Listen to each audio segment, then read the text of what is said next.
teman-teman, kami perwakilan dari Tips for Indonesia. Hari ini akan membawakan edukasi mengenai tata cara pembuatan bukti potong PPh 22, 23, dan pelaporan PPh 21 pada instansi pemerintah yang akan dibawakan oleh saya Sabrina Novianti dengan NIM 23019728112, mahasiswi jurusan akuntansi BINUS Online. Selanjutnya teman saya. Saya Ati Agnesi Hombing dengan NIM 23019734443, mahasiswa jurusan Accounting BINUS Online. Dan saya Novadina Tampu Bolon dengan NIM 24401125976, mahasiswa jurusan akuntansi BINUS Online. Baik, pertama tujuan kita untuk membuat materi ini yaitu mengedukasi para pelajar, UMKM, perusahaan, instansi pemerintah dalam bidang perpajakan. Kemudian menyampaikan informasi tentang pajak penghasilan, PPh 22, 23, dan tata cara pelaporan PPh 21. Selanjutnya untuk mendorong perilaku taat pajak melalui pemahaman tata cara pembuatan bukti potong dan pelaporan PPh 21. Selanjutnya, memotivasi para pelajar, UMKM, perusahaan, dan instansi pemerintah terkait keuntungan pembuatan PPh 22, 23, dan pelaporan PPh 21 secara tepat waktu. Yang terakhir, kami juga ingin mengajak para pelajar, UMKM, perusahaan, instansi pemerintah untuk mengenali dan memahami dampak dari tidak taat pajak dalam PPh 22, 23, dan pelaporan PPh 21. Baik, untuk selanjutnya yang pertama saya akan menjelaskan mengenai PPh 22. Tahukah teman-teman, kalau pajak penghasilan dibagi dalam beberapa pasal, yaitu ada pasal 11, 19, 4 ayat 2, 22, 23, 24, 25, 26, 29, dan 21. Namun, dalam materi kita kali ini kita hanya akan membahas 3 pasal saja, yaitu 22, 23, dan 21. Ya. Mungkin di sini teman-teman ada yang sudah bekerja atau yang memiliki usaha, tapi teman-teman memiliki penghasilan. Nah, penghasilan pajak penghasilan sendiri yaitu pajak yang dikenakan kepada orang pribadi atau badan atas penghasilan yang diterima atau diperoleh dalam 1 tahun pajak. Penghasilan yang dimaksud dapat berupa keuntungan, usaha, gaji, honorarium, hadiah, dan yang lain. Jadi, jika misalnya teman-teman sudah bekerja, memiliki usaha, dan sudah memiliki penghasilan, maka itu termasuk dalam objek pajak penghasilan. Selanjutnya, PPh 22. Untuk PPh 22 sendiri, adalah pajak yang dikenakan pada bendahara atau badan-badan tertentu, baik milik pemerintah maupun swasta yang melakukan kegiatan perdagangan ekspor, impor, dan reimpor. Sekarang dengan adanya Peraturan Menteri Keuangan Nomor 90 PMK 3 2015, pemerintah menambahkan badan-badan yang berhak membuat PPh pasal 22, yaitu menjadi wajib pajak badan yang melakukan penjualan barang yang tergolong sangat mewah. Adapun untuk pedoman pelaksanaan PPh 22 ini kita dapat mengacu dari instansi pemerintah yang wajib memotong atau memungut atas pembayaran yang merupakan objek pajak. Kemudian instansi pemerintah melakukan pengecekan atas potongan pungutan pajak yang dilakukannya melalui pembayaran pihak konsultasi dokumen yang tercantum pada website DJP Online.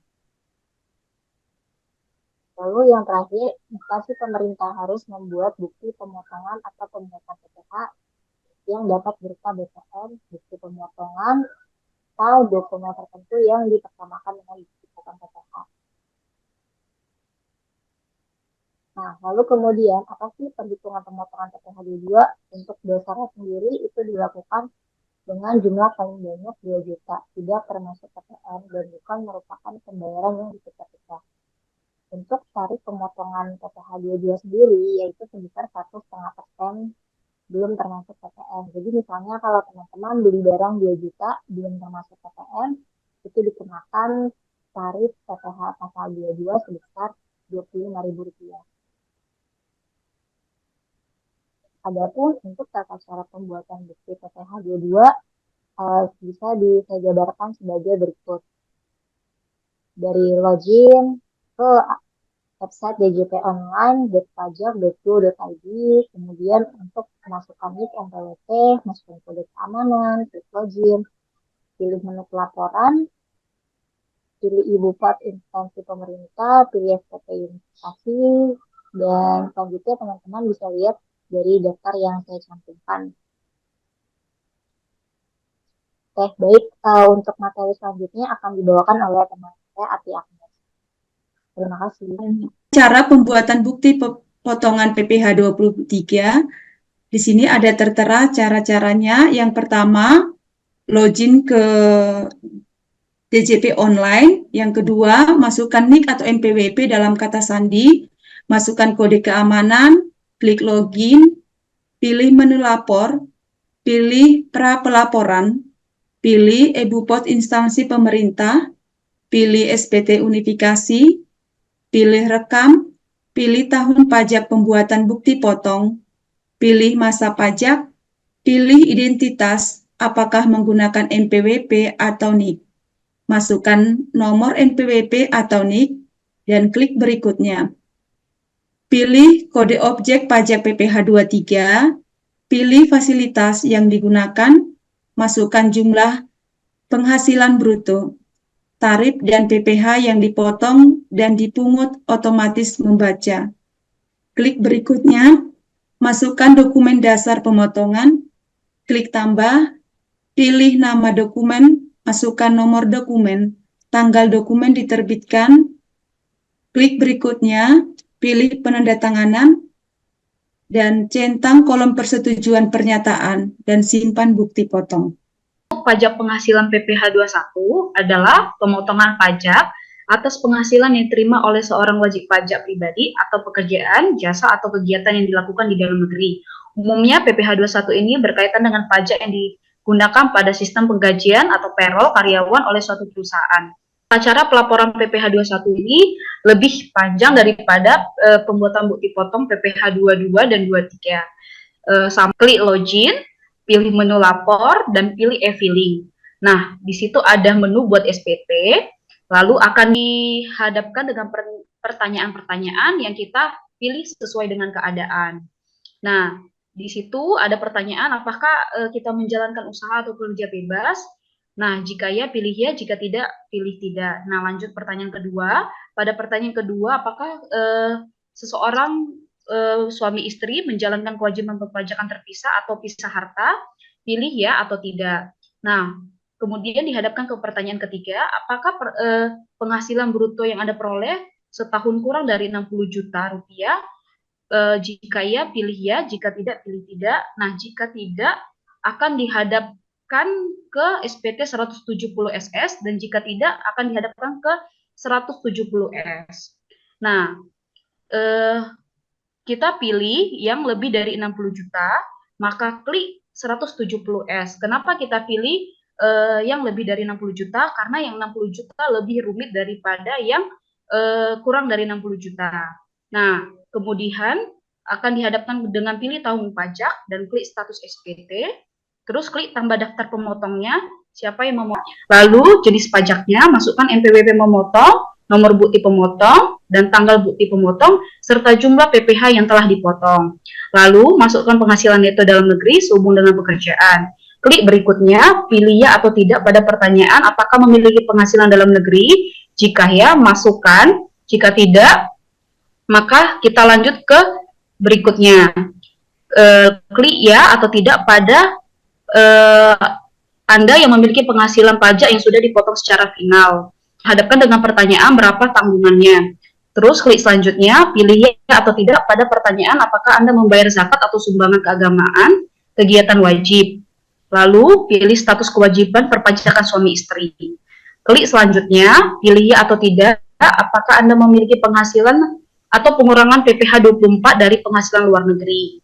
Lalu PPh pada 25 yang dibayar sendiri, dan pokoknya. Klik selanjutnya, masukkan jumlah neto, penghasilan tidak kena pajak, penghasilan kena pajak, PPh terutang, dan PPh yang dipotong oleh pihak lain. Dan ini pedomannya adalah SPT yang telah diberikan oleh payroll. Lalu selanjutnya, lihat pada kolom nihil, apakah telah nihil atau belum. Jika sudah nihil, berarti SPT yang kita lapor telah benar. Klik selanjutnya pada proses kurang atau lebih bayar, centang kolom setuju atau agree, ambil kode verifikasi melalui nomor telepon atau email yang telah didaftarkan di DJP online, masukkan kode verifikasi lalu kirim SPT. Hampir referensi atas materi yang telah kita paparkan. Terima kasih atas waktunya. Mohon maaf kalau kita ada salah kata. Semoga materi kita juga bermanfaat. Di sini juga kami akan memberikan contoh bagaimana cara pemotongan PPh 23. Nanti di sini akan tertera. Nah, teman-teman, kita sekarang masuk di bagian DJP online di web. Nah, sekarang kita untuk membuat bukti potongnya ya, teman-teman ya. Kita masuk di bagian menu laporan, kita pilih prabayar, kita pilih e-bupot. Nah, teman-teman, kita di sini untuk membuat pembayarannya ya, teman-teman, pilih SPT unifikasi. Nah, sebelumnya kita buat rekaman dulu. Buat rekam, pilih rekam. Nah, di sini teman-teman, kita membuat tahun pajaknya ya. Kita di sini tahun 2024, identitas. Nah, April. Nah, kita masukkan ini siapa? NPWP siapa yang akan dipotong ya. Jasanya ini apa? Kita masukkan di sini nomor NPWP-nya. Teman-teman, ini jangan lupa ya. Nah, di sini ini sedang memproses ya, teman-teman ya. Kita lihat. Nah, di sini tertera nama, kita lanjutkan aja. Berikutnya di sini kode. Nah, kita di sini untuk memotong kita untuk kebersihan ya. Kebersihan kita lihat berarti itu kalau dia di PPh 23 itu nomornya mulai di nomornya 24 ya, teman-teman ya. Nah, kita di sini pilih outsourcing saja. Nah, jasa penyedia tenaga kerja dan atau tenaga ahli bagi outsourcing. Nih, teman-teman. Nah, kita buat di sini tanpa fasilitas, ada juga dengan SK, dan kita buat di sini tanpa fasilitas ya, teman-teman. Nah, kita di sini gajinya 4 juta. Ya. 4 juta berarti dia langsung ya, teman-teman. Dia menjadi 2% menjadi 80 ya. PPh yang akan dipotong atau dipungut itu 80.000. Nah, untuk selanjutnya kita buat di sini bahkan namanya itu kita ambil dalam invoice, nomor dokumennya itu ya, misalnya 001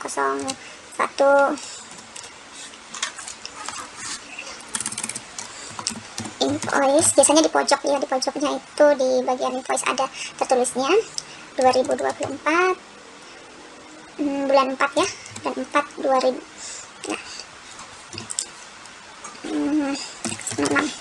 Nah, ini bulan 4 ya, April. Nah, tambahkan teman-teman di sini.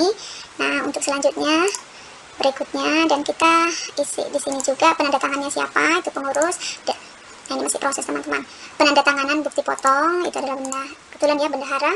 Jadi di sini centang, baru di sini teman-teman disimpan ya. Nah, ini sedang proses masih simpan ya. Nah, teman-teman, kalau kita mau melihat tadi hasilnya kita bisa pilih di dashboard sini. Nah, ini dia teman-teman ya, kita bisa melihat dipotong. Nah, ini kita kalau mau mengubah, kita buat di sini ubah, sini mau menghapus. Kalau kita mau buat kode e-billingnya juga di sini.